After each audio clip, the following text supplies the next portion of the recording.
সারা বাংলাদেশে আমরা বিভিন্ন জায়গায় নিজেরা তদন্ত করে দেখছি যে বিএনপি নামক দলটা দীর্ঘ 18টা বছর পরে ক্ষমতার মুখ দেখছে, এবং এই বিএনপি নামক দলটা নিয়ে আমরা খুব একটা চিন্তার ভিতরে আছি যে আসলে সামনের নেক্সট স্টেপ গুলা কিরকম হইব, কি সামনের বিএনপি নামক দলের ভবিষ্যৎ কেমন হবে, কি রাজপথে আন্দোলন সংগ্রাম আবার কেউ নামবে কি নামবে না। বাংলাদেশের মানুষ এখন আর নিজের মৃত্যুকে পরোয়া করে না, কারণ জুলাই আগস্ট এই বাংলাদেশের মানুষকে শিখাইয়া দিছে, দেখাইয়া দিছে তারা মৃত্যুর পরোয়ানা সাথে নিয়ে ঘুরে। এই বাংলাদেশের মানুষই একটা সরকারকে 41 সাল পর্যন্ত থাকবে বলছি না, সেই সরকারকে বাংলার জমিন থেকে তাড়ানোর জন্য সক্ষম হয়েছে কিন্তু আমাদের বাংলাদেশের মানুষজন। এবং বাংলাদেশের বিভিন্ন ক্রান্তিতে আমাদের লোকজন থাকে, প্রবাসী রেমিটেন্স যোদ্ধারা, তারাও কিন্তু রেমিটেন্স শাটডাউন করে দিয়েছিল। তো আমরা যারা জিয়া পরিবারের সদস্য তারা মনে করেন চিন্তা করি যে 17 বছর পর লিডার বাংলাদেশে আসছে তারেক রহমান, প্রাইম মিনিস্টারও হয়ে গেছে তারেক রহমান, কিন্তু আসলে সামনের ভবিষ্যৎবাণীগুলা কি? যদি সরকার টিকে তাহলে আমরা টিকবো, যদি সরকার না টিকে তাহলে আমরা টিকবো না। যে আমরা চিন্তা করি আমাদের এলাকার এমপি মহোদয় যারা, তারা টিকলে আমরা টিকবো, তারা টিকলে আমরা টিকবো না। কারণ আপনারা জানেন বাংলাদেশের এবং বিশ্বের যে একটা পরিস্থিতি, যে সংকটময় বিভিন্ন জিনিসের সংকট, সেগুলো সবকিছু কিন্তু আমাদের সরকার এই বিএনপি নামক দলটা প্রাইম মিনিস্টার জনাব তারেক রহমানের এগুলো ফেস করতে হবে। এগুলো ফেস করার পরে মূলত আমরা যে মন্ত্রী পরিষদ আমার 6 মাসের, আমাদের এই 6 মাসের মন্ত্রী পরিষদের কি কি উন্নয়ন, কি কি বাংলাদেশের উন্নয়ন হইলো 6 মাস পরে কিন্তু আমরা এই জিনিসটা বুঝতে পারবো। যারা তৃণমূলের কর্মী, আমরা যারা জিয়া পরিবারের সদস্য, যারা মনে করেন নিজের মা মাসি দলকে কখনো বিক্রি করে খাইনি, সেই প্রকৃত বিএনপির লোকজন। কিন্তু আমরা একটা জিনিস দেখছি, হাইব্রিডের বিএনপির জন্য ত্যাগী বিএনপি কিন্তু ঘরমুখী হয়ে যাচ্ছে। আর ত্যাগী বিএনপিরা যদি ঘরমুখী হয়ে যায় তাহলে এই সরকার বেশি দিন টিকবে না। কারণ এই সরকারকে টিকাইতে হইলে তার মার সাথে যারা রাজনীতি করছে, কি তার জন্য 17 বছর যারা অপেক্ষা করছে, সেই তৃণমূলের রাগ করা কর্মী যারা ঘরে ঢুকে গেছে, এলা নারী নেত্রী হোক কি পুরুষ নেতাই হোক, তাদেরকে আবার মাঠ পর্যায়ে আনতে হবে। তারা যদি আন্দোলন সংগ্রাম না করে, এই সরকারের কোনো ক্ষতি বাংলাদেশের কেউই কেন অন্য কেউ পারবে না, আল্লাহ ছাড়া। এই বর্তমান সরকার জনাব তারেক রহমানের ক্ষতি আল্লাহ ছাড়া আর কেউই পারবে না। আর যদি তৃণমূলের কর্মীদেরকে অতি শিগগিরই জনাব তারেক রহমান মূল্যায়ন না করেন, আপনার দল টিকানো খুব কষ্ট হয়ে যাবে। কারণ আমি শাহিনুর মাঠ পর্যায়ে কাজ করছি, আমি দেখছি হাসিনার পতন, হাসিনা ছাত্রলীগ যুবলীগ তারাই কিন্তু করছে। সেই একই দৃশ্য আমরা বাংলাদেশে আবার দেখতে পাই। আপনারা যারাই আন্দাবাজি চান্দাবাজি টেন্ডারবাজির লোকে জড়িত, মাদকের লোকে জড়িত, তারাই কিন্তু সাবেক আওয়ামী লীগের নেতা এবং বিএনপির কিছু লোকজন চক্র হয়ে তারা কিন্তু এই সিন্ডিকেট গুলা চালাই যাচ্ছে।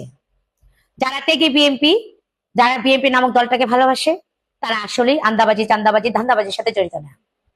আমার মতো শাহিনুরের কাছে বিভিন্ন জেলা থেকে ফোন আসে, শাহিনুর আপা কি হচ্ছে এগুলা, কি করবো আমরা, হতাশা। যারা মূল বিএনপি তৃণমূলের কর্মী, হতাশা তাদের মুখের। তাদের হতাশার খবর শুনলে মাঝে মধ্যে ভয় হয় যে এই সরকার কি করবে না করবে নিজের ব্রেনটে ধরে না। আর আমাদের দলটা নষ্ট করে দিচ্ছে কিছু হাইব্রিডের বিএনপিরা।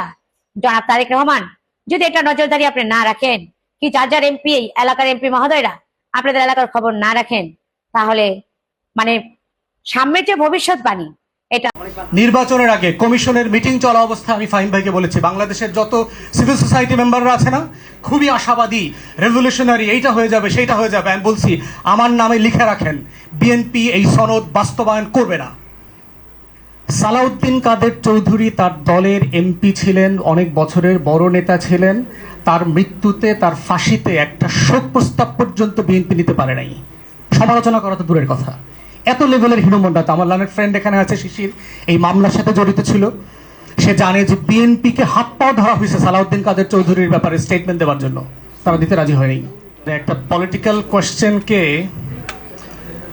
সাংবিধানিক জালিয়াতির মধ্য দিয়ে জাতিকে বিভ্রান্ত করবার ইতিহাস কিন্তু এই প্রথম না।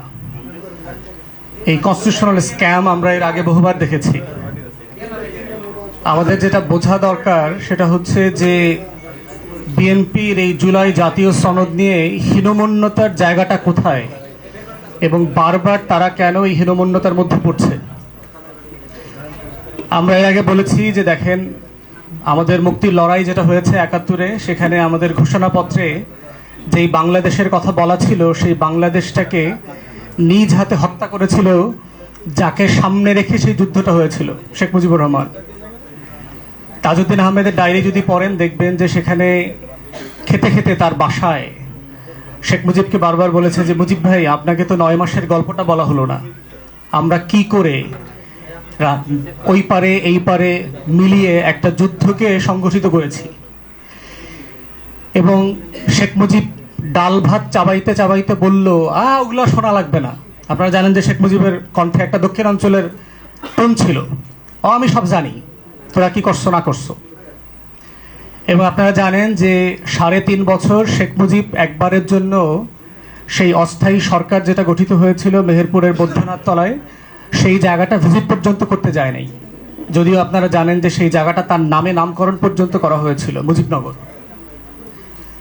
এবং শুধু তাজউদ্দিন আহমেদের লেখা না, তখনকার সমসাময়িক যারা কূটনীতিক ছিলেন, আমলা ছিলেন, অনেকের লেখাতে এই হীনমন্যতার কথা আসছে যে শেখ মুজিব, শেখ পরিবার এবং আওয়ামী লীগের একাংশে, ইভেন আওয়ামী লীগের যে এমপি ছিলেন মোহাইমিনের লেখা যদি পড়েন, বিবিসি বাংলার সাবেক মহাপরিচালক ছিল সিরাজুর রহমান সাহেব, তার লেখায় আপনারা একই জিনিস দেখতে পাবেন। এই হীনমন্যতার একটা বড় জায়গা হচ্ছে যে বাংলাদেশে এত বড় একটা ঘটনা ঘটে গেছে, ৭১-এর লড়াই হয়ে গেছে, একটা দেশ স্বাধীন হয়ে গেছে, কিন্তু আমার নেতৃত্ব হয়নি। শেখ মুজিব কোনোদিন তার এই হীনমন্যতা বোধ থেকে উঠে আসতে পারে নাই।